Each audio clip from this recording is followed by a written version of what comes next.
దేవుడు లేకుండా నీ జీవితంలో ఎన్ని సంవత్సరాలు జరిగిపోయినాయో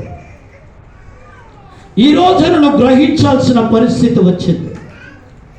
పేరుకి క్రైస్తవులమే, పేరుకు దేవుని బిడలమే, కానీ దేవుని శక్తిని ఆశ్రయించకుండా, దేవుని యొక్క లోతైనటువంటి దేవునితో సహవాసం అనేటువంటి అనుభవం లేకుండా నువ్వు ఇంకా జీవిస్తున్నావేమో పరీక్షించుకో. నువ్వు ఇంకా అలాంటి బ్రతుకుచున్నావేమో జాగ్రత్త.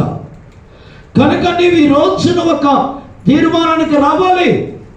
వాళ్ళు కూడా అదే అనుకున్నారు. ఈ రోజున పరిస్థితులన్నీ కూడా మనకు అనుకూలంగా ఉంటాయనుకున్నారు, కానీ ఒక రోజున అన్నీ మూసివేయబడతాయన్న సంగతి వాళ్ళకి అర్థం కాలేదు.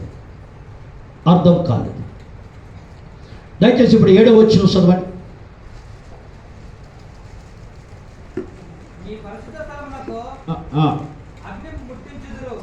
ఏం ముట్టిస్తారు? అగ్ని ముట్టించదు. ఈరోజు మణిపూర్ పరిస్థితి ఏంటి? దగ్గర 240 చర్చిలు కాల్చివేశారు.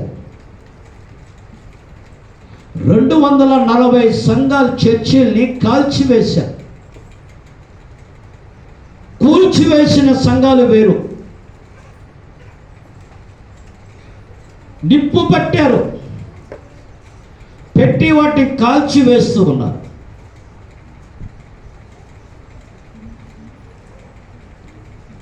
పరిస్థితులు